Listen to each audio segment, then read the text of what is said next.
তো বিন্দুরা দূরে জায়গাটাকে আপনাদেরকে দেখানো হচ্ছে।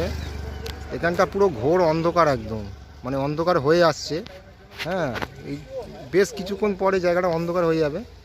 আমি আপনাদের ফোন থেকে এটাকে জুম করে দেখাচ্ছি। এখান থেকে বেশ কটা গাড়িও রেখেছে এখানে, কিন্তু লোক যাতায়াত খুব কম।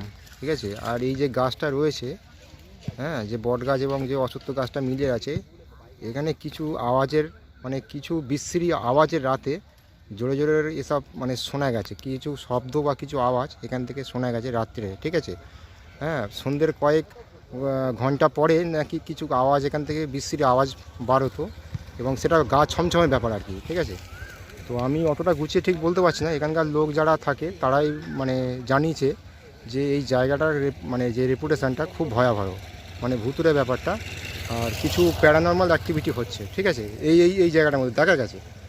তো এই জায়গাটা, এই গাছটা প্রায় আজ থেকে প্রায় 20-30 বছরের আগে এই গাছটা রয়েছে। ঠিক আছে, এখানকার লোক যাতায়াত খুব কম।